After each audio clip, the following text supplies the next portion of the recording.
Meus amigos, boa tarde a todos. Desde já um bom final de semana. Celso Corsino. Quero falar com vocês rapidamente sobre alguns acontecimentos ainda desta semana que tem assim mexido conosco, chamado bastante atenção para que a gente possa refletir, né? E pedindo a vocês que inscrevam no canal, compartilhe, vamos refletir. Nós precisamos conversar muito para não deixar esse país tão solto. Precisamos refletir para crescermos, né, em todos esses assuntos que a política exige, que nós precisamos de fato participar, influenciar, refletir bastante para crescer, né, todos nós, aqueles que nos cercam, familiares, amigos, para que a gente possa interferir no nosso país, porque afinal de contas, nós é que pagamos por este país. E vejam vocês que ontem o ministro Marco Aurélio deu uma de doido, tomou uma decisão que beira a demência ao permitir ou ao dizer que todos os presos condenados em segunda instância poderiam ser libertados. O que isso significaria na prática? Na prática significaria que 169 mil presos em todo o país poderiam ser soltos a qualquer momento. E parece que a decisão dele tem tudo nos leva a crer que foi sincronizada com o preso lá de Curitiba, que já deveria estar num presídio, mas está numa cela especial ainda. Foi sincronizada porque 48 minutos após ele aprovar isto, os advogados do Lula já entrou com um pedido de soltura do criminoso. Então vejam que foi tudo muito rápido, tudo combinado, estava tudo armado. Era tão grave que somente no Amazonas, de onde eu estou falando, 8 mil presos poderiam ser soltos. Isso ia criar uma balbúrdia no judiciário brasileiro que não tem tamanho. Então a atitude do primo do Collor de Mello, o senhor Marco Aurélio, que chegou lá exatamente pelas mãos do ex-presidente Collor, foi uma atitude que beirou a demência. Felizmente foi revogada logo em seguida, porque causou um burburinho em todo o país, e parece assim que foi um teste para ver se o brasileiro ia aceitar.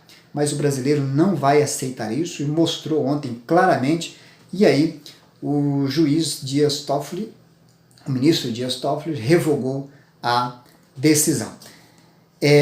Outra notícia que nos chama a atenção esta semana vem também de uma pesquisa do IBGE, onde diz que o Brasil tem 11 milhões e meio de funcionário público, sem contar os funcionários das estatais.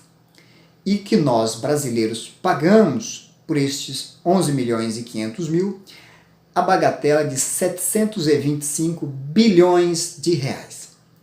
Meus amigos, o Brasil é um mar de rosa para funcionários públicos, sem maioria. Tem aqueles que são sérios, tem os que ganham pouco e tal, mas tem muitos privilegiados. E o problema todo é que esses privilegiados não abrem mão, não vão aceitar seus salários serem reduzidos, fazem lobby, têm grande poder no Congresso Nacional e não aceitarão redução de salários. O que pode acontecer aos que ganham menos brigar para elevar os seus salários.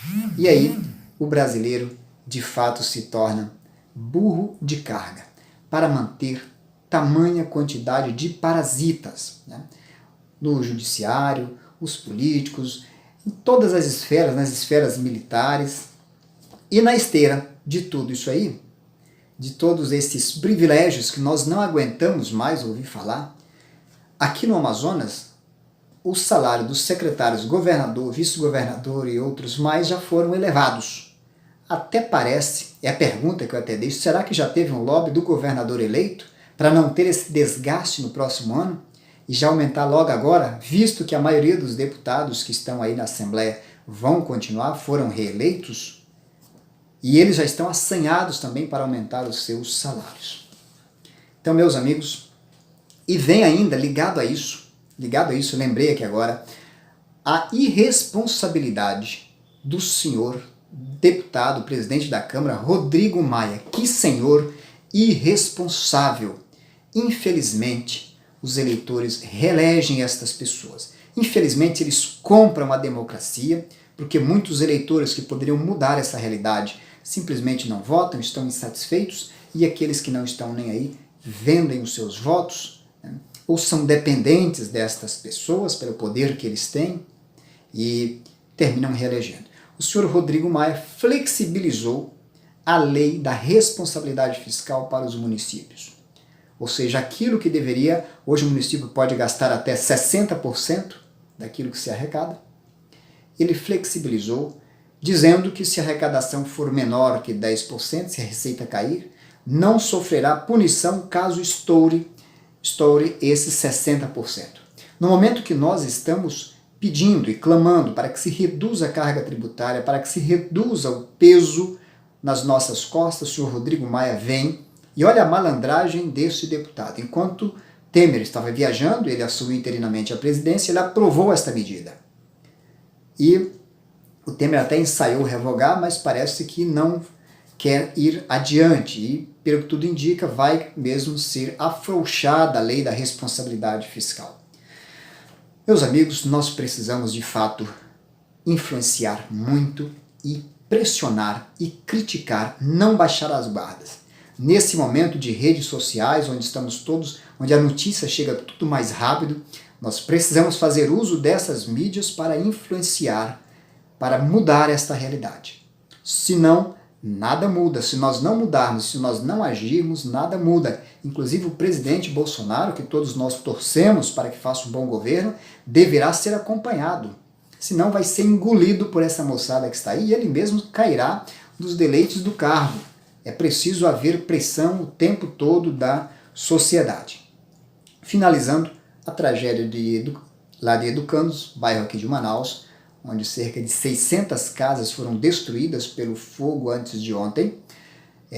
Achei interessante que estão fazendo cadastro para indenizar, pagar o aluguel social para essas pessoas, e muitas destas pessoas estão tentando enganar e se passar por vítima do incêndio para receber este aluguel social.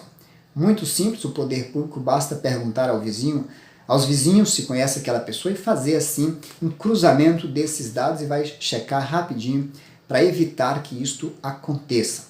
A solidariedade continua, vejo que a cidade está bastante mobilizada, principalmente nesse momento de final de ano, a solidariedade está mais palpável, então as pessoas estão se mexendo e creio que esse problema será resolvido. Fica a lição, fica o aprendizado de que as casas não devem ser construídas grudadas uma na outra, tem que haver espaço. E fica também, inclusive em bairros não tão periféricos, os moradores muitas vezes vão puxando os seus muros para cima da calçada, acabando com as calçadas, não há fiscalização da Prefeitura de Manaus para isto.